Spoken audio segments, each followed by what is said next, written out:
Oi, bebezinhas e bebezinhos! Me chamo Micaela Torres e se você caiu aqui por acaso, já dá muito joinha e se inscreve. Tem esse nome vermelho aqui embaixo, então clica nele, se inscreve, ativa o sininho para não perder mais nenhum vídeo meu e seja muito bem-vindo! O vídeo de hoje é uma parte 2 do meu vídeo anterior sobre a Bobbi Joe e Lisa Montgomery. Quem quer saber da história desde o início, eu vou deixar aqui linkado embaixo e um card aqui em cima, então é só clicar que você já cai direto na parte 1 e depois volta pra cá pra poder terminar a parte 2, tá bom?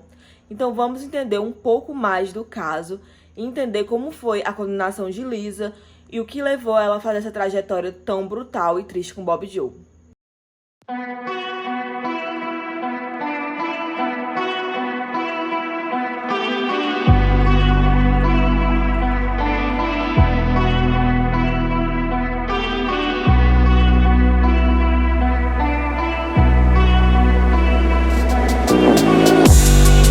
Acho que não é novidade pra ninguém que depois de tudo que eu contei, a Lisa foi presa e condenada a apenas de morte. Lisa Montgomery era a única mulher no corredor da morte federal dos Estados Unidos. É inquestionável o quanto foi cruel o crime que Lisa cometeu. Ao ponto que quando foi anunciado o agendamento da execução em outubro do ano passado, o Departamento dos Estados Unidos classificou o crime como especialmente hediondo. Só para vocês terem noção de o quanto isso chocou os Estados Unidos. Não só os Estados Unidos, esse crime ele repercutiu tanto nacional como internacionalmente. Apesar da sua execução ter sido agendada em outubro do ano passado, ela foi adiada várias vezes, porque houve vários recursos para poder impedir essa execução. Lisa Montgomery nasceu no dia 27 de fevereiro de 1968 nos Estados Unidos, e ela vem de um lar extremamente abusivo, onde tinha históricos de doenças mentais, envolvimento com drogas e constantes agressões às crianças que moravam nesse lar. Então, por todas as violências que Lisa sofreu, uma das linhas de defesa que alguns advogados tentaram usar foi essa. Tentaram apontar falhas na defesa, onde eles não mostraram que Lisa tinha sérios problemas psicológicos. Os advogados também contam que se o juiz soubesse das extensões da gravidade de tantos problemas que Lisa tinha sofrido e das sequelas que isso deixou nela, talvez a pena dela pudesse ter sido revertida para, talvez, prisão perpétua. Mesmo com a recusa dos juízes, os advogados continuavam insistindo que se tivesse tido evidências maiores de quanto Lisa sofreu traumas na infância, incluindo sexo não consensual, agressões, trazendo assim sérios problemas mentais para Lisa, ela não teria sido sentenciada à pena de morte e talvez à prisão perpétua. Outro ponto muito importante de salientar é que a culpa da Lisa sobre o crime da Bobbi nunca foi colocada em questão. Ela realmente era culpada, existiam evidências suficientes, mas o que faltava era saber qual seria a condenação dela, e o que os advogados lutavam era que não fosse pena de morte por tudo que ela tinha passado. Eles queriam alegar que ela tinha alguma espécie de problema mental, que levou ela a conduzir toda aquela situação daquela forma. Não demorou muito e os juízes começaram a ouvir depoimentos de alguns familiares e amigos de Bobbi. E um deles foi da mãe, que descreveu a filha como muito inteligente e divertida. Outro depoimento que eu achei pesquisando foi o de Zeb, onde ele dizia que estava extremamente abalado e que eles dois estavam muito empolgados e felizes pela chegada do primeiro filho. E que o que aconteceu com o Bobbi devastou totalmente a vida dele. Gente, que triste, viu? Porque de um lado tá uma família que perdeu uma pessoa incrível e genuína, um bebê que perdeu a mãe, o convívio com a mãe, e do outro tá uma adulta, Lisa, que cresceu sequelada, que não teve oportunidade de tratamento. Vamos continuar a história para vocês entenderem mais um pouco. Apesar de tentarem muito usar o passado triste de Lisa para convencer os júris, foi em vão, porque os defensores públicos que cuidavam do caso dela, eles eram um pouco inexperientes. Tanto é que outros réus que eles defendiam já tinham caído na pena de morte também. Então já mostrava que o trabalho deles não era tão bom assim e talvez tenha sido colocado para defender a Lisa propositalmente. Advogados, defensores públicos não conseguindo convencer os juízes sobre a infância triste, os traumas que ela sofreu, então eles começaram a alegar que ela sofria de uma pseudose mental, acho que é assim que fala, que nada mais é do que uma gravidez psicológica. Bom, gente, isso nem me convenceu, né, na verdade. Imaginam os juízes. Lógico que eles não acreditaram e não acataram essa linhagem de defesa. E sobre as violências que ela sofreu, os advogados simplesmente não souberam explicar claramente o impacto que isso poderia ter trazido na vida adulta de Lisa. Então, ficou por isso mesmo. Tanto é que foi escrito no processo todas as argumentações dos advogados como desculpa de abuso. Depois de algumas horas de deliberação, que eram os julgamentos, as conversas, a audiência, foi decidido por unanimidade a sentença de morte de Lisa. Ela estaria condenada à pena capital, que nada mais é a pena de morte. Gente. Mas, continuando a história de Lisa, porque eu realmente quero que vocês entendam todo o trajeto, então eu trouxe em detalhes, eu fiz um pequeno resumo aqui atrás e agora vamos avançar mais um pouco da infância até agora a vida adulta, onde findou no que aconteceu agora recentemente. Como já tinha dito lá atrás, Lisa veio de uma família onde tinha histórico de doença mental, onde eram viciados em drogas e as crianças sofriam espancamentos.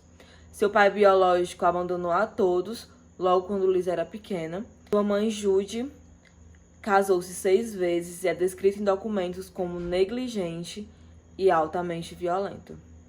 Lisa Montgomery tinha uma meia-irmã chamada Diane, onde ela dormiu no mesmo quarto. E nesse meio tempo, ela presenciou algumas vezes a irmã sofrer violência sexual. E Lisa, nessa época, só tinha apenas 4 anos de idade. Todas as violências que Diane sofria era através de um amigo da própria mãe delas. E como elas dormiam no mesmo quarto, como eu disse, era praticamente impossível a Lisa não ter acesso a todas essas violências que aconteciam. Diane, na época, tinha apenas 8 anos de idade. Eu não achei mais detalhes, mas Diane foi retirada da casa por assistentes sociais, mas infelizmente Lisa foi deixada para trás. Então, aos 11 anos, ela começou a ser abusada também pelo padrasto. Então, vocês já imaginam, né? Ela sofreu violência sexual quando ela presenciou a da irmã, porque não deixa de ser uma violência. E logo depois, aos 11 anos, ela tinha um padrasto que começou a fazer a mesma coisa com ela. Então, ele fazia isso e ainda ameaçava. Caso ela não deixasse, ela tinha uma irmã menor, ele iria fazer com a irmã. Então, ela se via sem saída e calava-se por muitas vezes. Ela calou-se durante muito tempo. A família de Lisa era tão desequilibrada e desestruturada que eles chegaram a se mudar 17 vezes. Nada mais, nada menos do que 17 vezes.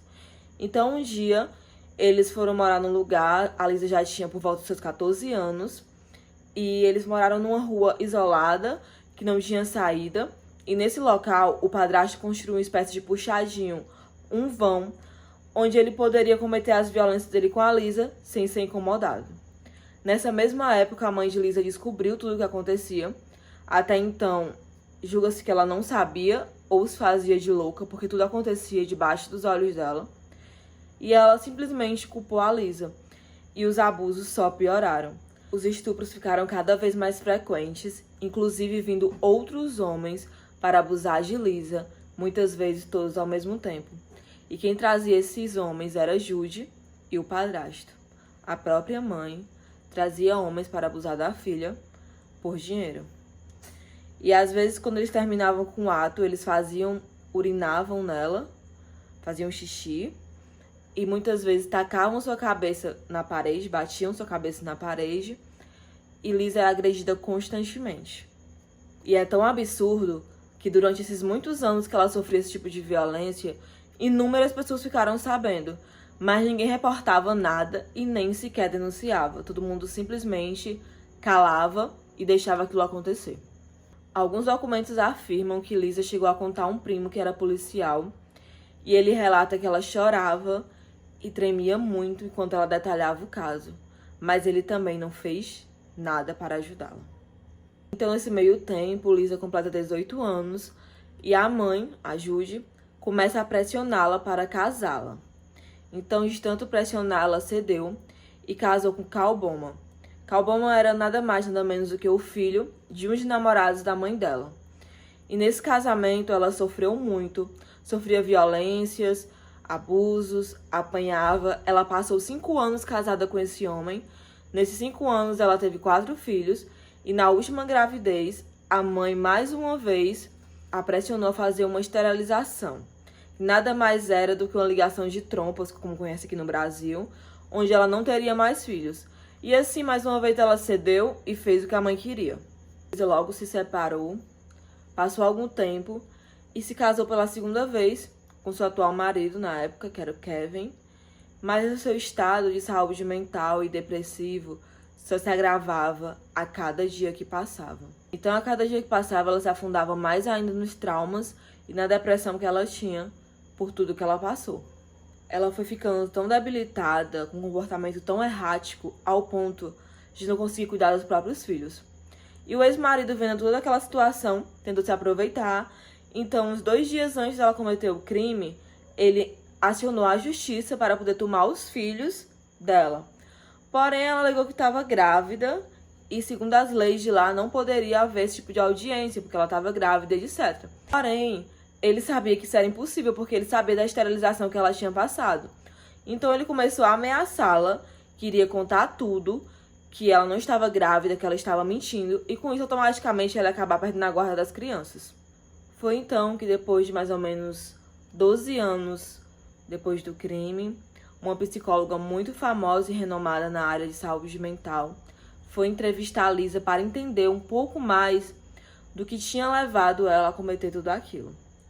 E a análise dela foi muito profunda, gente. Eu fiz um resumo aqui pra vocês, mas é muito interessante que depois vocês vão atrás de ler. A Catherine Porterfield, ela nada mais era do que uma especialista em tortura e trauma, e ela entrevistou Lisa por vários e vários dias. Era uma consulta com a entrevista, uma coisa assim, sabe, gente? Ela queria realmente ter uma linha de raciocínio. Como ela pôde cometer um crime tão cruel, assim, de graça, porque tudo que ela tinha era resumos de coisas que a Lisa dizia, mas nunca com acompanhamento de um psicólogo mesmo que tivesse experiência na área. Inclusive, a entrevista de Catherine foi usado nos autos do processo de apelação da defesa, e ela diz que sim, que os abusos que Lisa sofreu trouxeram danos irreversíveis. O caso dela era um dos mais severos de dissociação de realidade. Catherine também colocou no relato que os eventos traumáticos que a Lisa sofreu trouxeram para ela as consequências como sérios danos de desenvolvimento de uma pessoa. Então daí vocês já tiram uma profissional falando. De antemão, gente, eu tô trazendo aqui só um relato. Eu não estou defendendo o que a Lisa fez e também não estou defendendo se ela deveria ou não ser condenada, porque tudo que deveria ser feito já fez, né?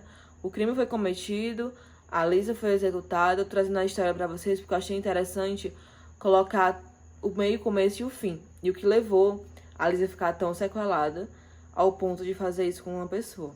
Outros documentos também que a Catherine teve acesso diz que Judy, que é a mãe de Lisa, abusou muito do álcool durante a gravidez. Então isso influenciou muito no desenvolvimento mental de Lisa, afetando diretamente o cérebro dela.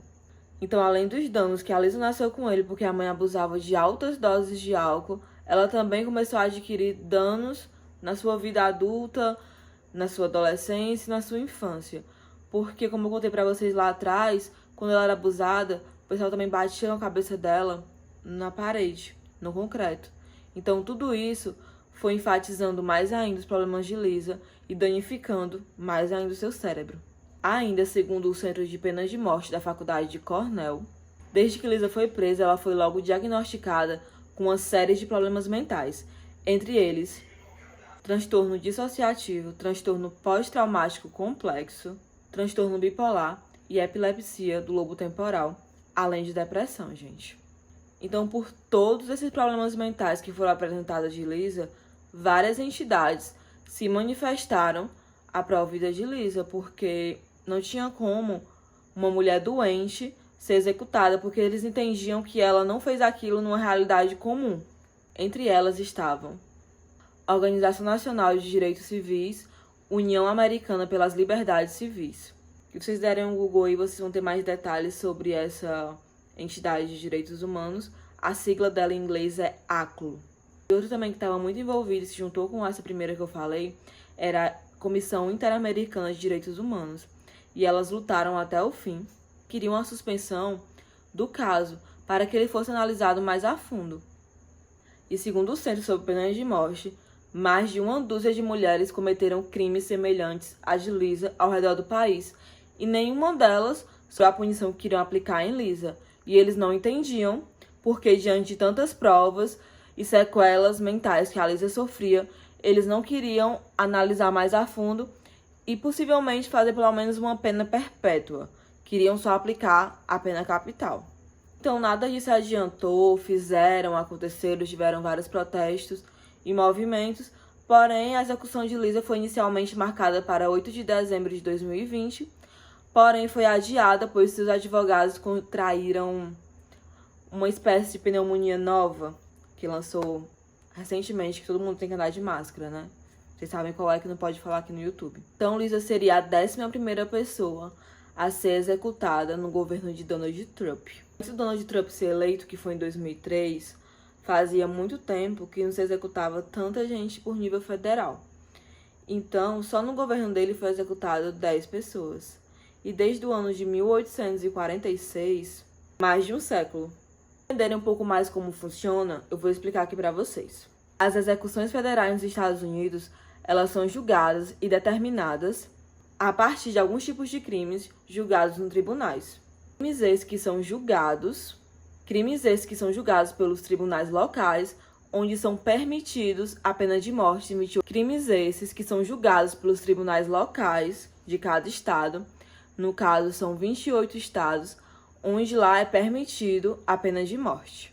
Uma coisa muito importante de ressaltar é que Joe Biden, ele anunciou que iria acabar com a pena de morte federal, que ele seria contra, tanto é que correram muito para que Lisa fosse executada logo, ainda no mandato do Trump, porque talvez no mandato de Joe tudo poderia mudar. Houveram inúmeros apelos a Trump para que ele fosse misericordioso e perdoasse, se é assim que se diz, a Lisa e não executasse a pena de morte, porém sem sucesso. Embora durante esses 50 anos de pena de morte que existe nos Estados Unidos, o número é baixo, diminuiu bastante pessoas que não concordam mais com esse tipo de pena. Porém, para mim, ainda é um número muito elevado. 55% dos americanos ainda concordam com a pena de morte em casos de crime de assassinato. Na cidade de Skidmore, onde a Lisa cometeu o crime, esse apoio à pena de morte é um dos índices de porcentagem mais altos que tem lá nos Estados Unidos. Enquanto estava assistindo esse impasse de executa ou não executa e etc, estava tudo marcado. Porém, horas antes de executarem a Lisa, houve uma reviravolta e foi adiado mais uma vez. Então aí as entidades de direitos humanos conseguiram a suspensão, mas infelizmente, para eles, essa suspensão não durou muitas horas e logo Lisa foi executada nas primeiras horas da manhã no dia 13 de janeiro de 2021. Lisa foi executada no dia 13 de 1 de 2021, em uma quarta-feira, com uma injeção letal. Então, gente, o caso foi esse, teve 2 partes. Ufa, foi muito tenso trazer esse caso aqui pra vocês. Foi um caso que eu fiquei muito reflexiva. Coitada da Bob, a sua filhinha que teve que crescer sem a mãe. Coitada pela infância da Lisa, gente. Essa é a minha opinião. Eu sinto muito falar isso pra vocês. Eu sinto muito pela criança que a Lisa foi, né? E, consequência disso, o adulto que ela se tornou, ela se destruiu porque ela cometeu um crime, destruindo uma família, e lógico que ela tinha que ser punida de alguma forma, e essa foi a forma que ela foi punida, né? Então eu gostaria que vocês comentassem o que vocês acharam do caso, tá bom? Comentem aqui embaixo, não esqueçam de deixar o like, se puderem compartilhar o vídeo, comentário é muito importante, se inscrever, tá bom, gente? Eu sei que já tá repetitivo, mas é muito importante pra poder me ajudar a gente poder crescer juntos. Me sigam nas redes sociais pra gente ficar mais próximos. E se vocês quiserem que eu traga algum caso, é só dizer aqui que eu vou trazer, estudar sobre ele e trazer aqui do meu jeitinho pra vocês, tá bom? Então é isso. Até o próximo caso. Tchau!